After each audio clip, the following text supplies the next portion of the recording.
waiting for the camera to get rocking. Is it there? All right, man. All right, so man, say your name, school, sport. My name is Montrez Hearon from Beech High School. One time, man. So you're in school? Yeah, senior. All right, bet it up, man. So who your favorite teacher at Beech Grove? My favorite teacher, probably be my government teacher, Mr. Edwards. He's also my football coach. That's what's up, bro. Yeah, it is like behind y'all, so just so y'all definitely gonna be in this video taking selfies. I already caught y'all too. He definitely got y'all. Just for the people on TV land, they happy they black air magic, black girls rock. They feeling it, man. So man, funny memory from a practice or game.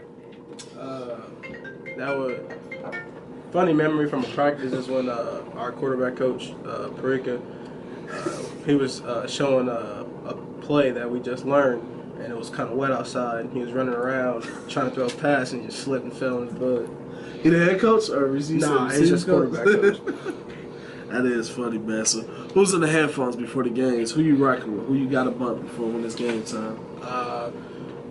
Young Pappy, that's who I rock with before games. Get me hyped up, get my mind right.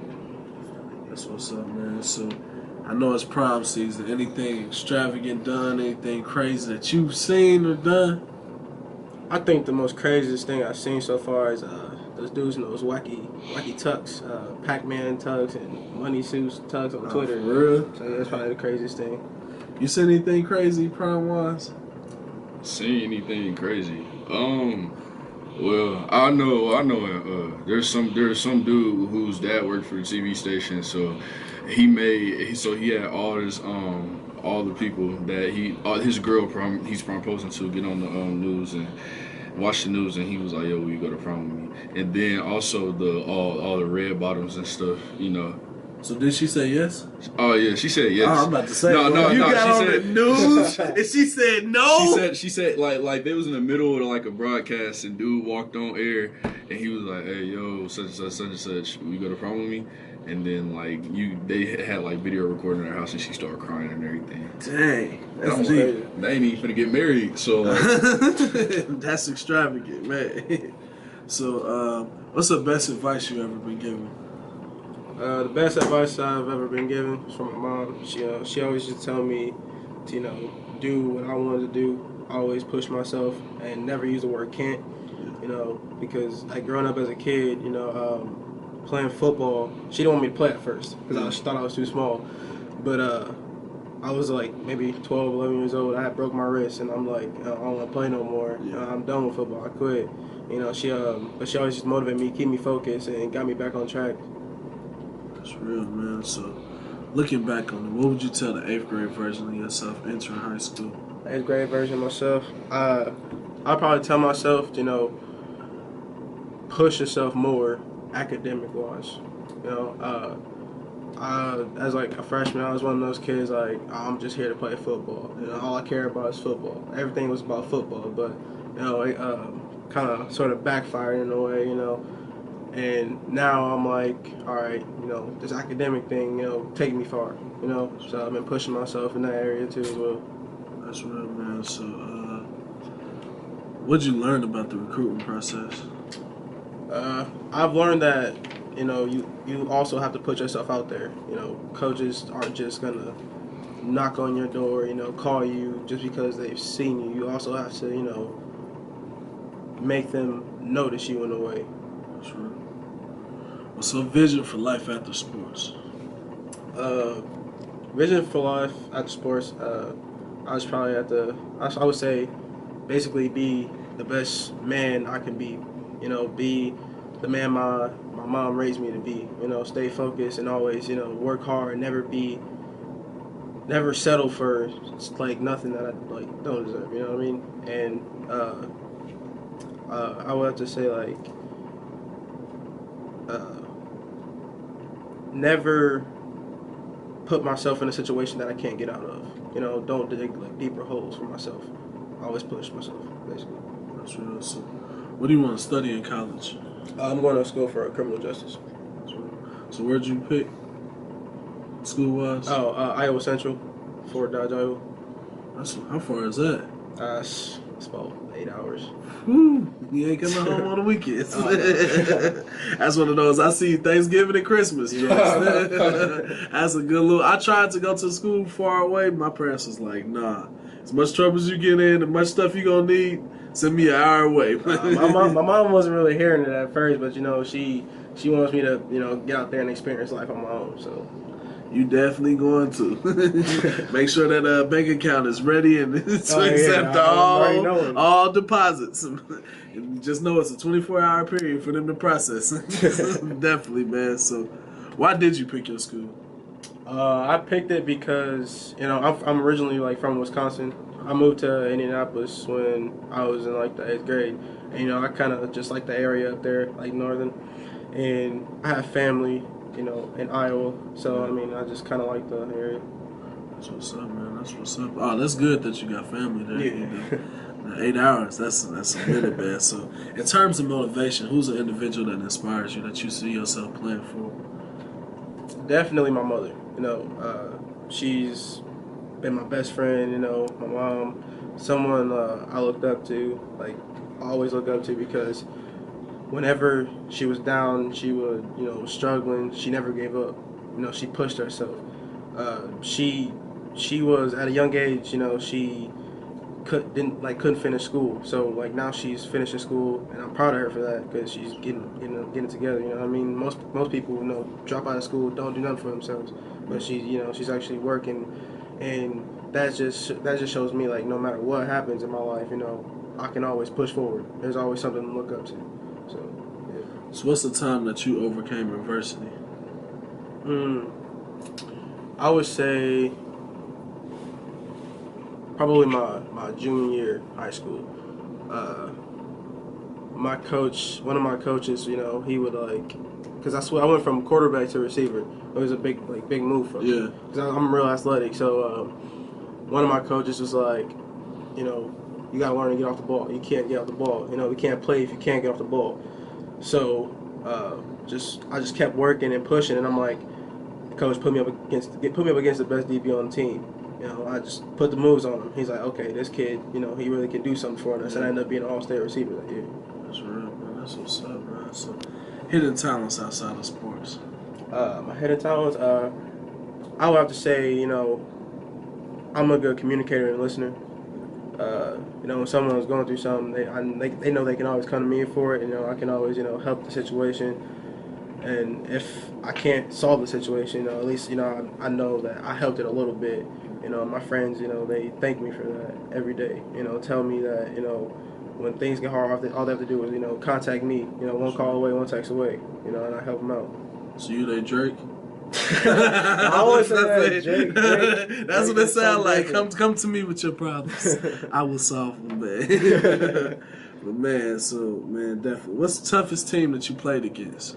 Toughest team. I would have to say, again, my junior year, it would be Greenwood.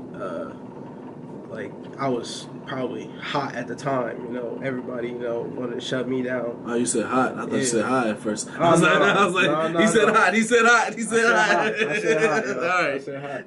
And, they put 2-3 people on me at a time. Dang. Yeah, and it was just tough, but, I think I had maybe 3 catches that game. And we got whooped, but, that's probably the toughest moment.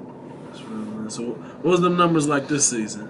I don't know if, exactly, but I went from about a little over 1,000 yards my junior year to about 900 yards this year. So that's good, man. That's good. That's definitely a good career for real. Yeah, man, definitely, man. So, what's your thoughts for this year's team? When you get to hear what they do, what would you tell them? Beech Grove, we had a good quarterback, Chase Andrews, who will be going to DePaul. He's a heck of an athlete. And we have a young quarterback coming up. His name is Jordan Real. I see he has some big shoes to fill, but I feel like if he puts his mind to it and he works hard enough, he can fill those shoes a little bit, if not all the way. So yeah. That's real, man. So, little thoughts heading into college? I don't really know. I just know I just gotta stay focused. Do what I gotta do because I'm a long way from home. Yeah. and just make sure I make my mom proud, my little brother and sister. That's right, man. So who's your favorite athlete? Julio Jones, all the way. All right. NFL team. I don't really have a favorite NFL team. You got a college team? My favorite college team would be the Wisconsin Badgers. All right, I'm keeping it at the crib. The crib. Who's your college team? Who's my college team? Wait, it can't be football. Where you going? It can't be. The Kentucky Wildcats, of course. I know that's basketball. Basketball, football. Football. Oh, my favorite. I'm about to say it couldn't be Kentucky football. My favorite. You gotta be a real fan. My favorite college team when it comes to football, we're gonna keep it SEC. It's probably gonna be Alabama, and not trying to be a bandwagon, but you definitely are. But nah, or if I know you couldn't be a Vanderbilt fan. Vanderbilt cool too. But then if you think about to say that, he apologizes. He's just from Nashville, so that's why he said that. Yeah. But nah. Even though UT they didn't accept me, UT football team is where it's at, low key. Tennessee. Yeah, Tennessee. But UK definitely gonna beat them this year. You feel what I'm saying? Football. Football, duh. We got so much talent coming in, duh. He's the Ryan's Report on Studdard Sports. So Ryan's Report. These are the kind of aggressive personalities I need with the brand, because stuff like that is going to attract a lot of listeners and a lot of viewers. That's a bold statement. Tell him what he said. Look. This is Ryan's Report on Studdard Sports. I'm gonna tell you right now. UK football team is beating UT football team. Kentucky beating Tennessee this year. Even from a Tennessee boy, you feel me? So, you heard it here first on the Tevin Studdard Show. That boy tripping. But I love his energy, man. It's definitely going to be something that people gravitate and follow towards, man. So, shout-outs that you got to give to the people. Shout out to my mom. Shout out to my little brother and sister. Shout out to my grandma, my grandpa, my family members listening at home. Shout out to the Grove. We slept on out there, but what I'm saying, I see you. I see what we're capable of. So I got a question for you. So with you going to a smaller school like Beech Grove, what division are you in? Like 6A, 5A, 3A? 4A. You're in 4A. Okay. So with you going to a smaller school, would you say compared to big schools that's in the mix, such as Warren, BD, Center Grove, and all them, would you say it's harder to get recruited? It's harder for those college coaches to come out there, or what's your views on that? I think it's a little bit harder, but I think, well, me personally, I think if you got talent, you can go wherever you want. But I know how it is here. People look at those bigger schools, and they're like sleeping on the smaller schools. There's a lot of schools out here that have some talent, I'm telling you. Oh, definitely. You know what I'm saying? But all in all, I see it like this. There are athletes that are at that level that aren't as good as athletes at lower levels, and there are athletes at lower levels that are good enough to be at that level. Okay. So I just see if you got talent, you take it wherever you want to go. Even to piggyback on that, it's the whole Walter Payton phrase. If you can play, they'll find you. Right. Walter Payton played at an HBCU, arguably the greatest running back of all time. Jerry Rice played at an HBCU, Mississippi Valley State, arguably the greatest wide receiver of all time. So it's just like, where you go, it's where you go. But if you can play, they gonna find you. Right? They gonna find you. That's the phrase, man. Because definitely, smaller schools, they are slept on. That's why I really wanted to create this platform, because I feel like if it's not a big time MIC athlete, it's even MIC athletes who are overlooked because they're not even considered. Like, it could be like backup guys that get scholarship to places, but it's just like, that's why we created this platform, man. I want to see everybody shine. Right. And no matter the school you at, definitely want to see you do great things. So, man, where can they follow you at? You can follow me on Twitter, Montrez2, Montrez 2, or on Instagram, same thing, Montrez2. Anything else you got to say to the people, to the new school, to the fam, anything? Just Iowa, look out, you know what I'm saying? Got nice little talent coming their way. That's what's up, man. So definitely tell our listeners your name one more time and where you going to school. Montrez Hearon, I'm going to Iowa Central. In the building, baby. And wide receiver, about to get it in. So, man, Definitely, man. We thankful for you, man. We want to tell you, man, stay focused, achieve greatness at that next level. There's gonna be some distractions, but man, just stay focused, man. Thank you. Thank you for having me. Ryan's report. You got anything else for him? Man, you finna go 8 hours away, bro. Just be humble wherever you go, man. Keep working. The NFL draft is tonight. Imagine you on this night in New York City, sitting there, waiting on that one phone call. Yo, we finna pick you up. You finna walk on that stage with your little walk-up music. You feel what I'm saying? So just dream about that when you go out in Iowa and you take them boys by storm. Appreciate that. Respect. That's real. I can't follow that up. That's time for break. Peace.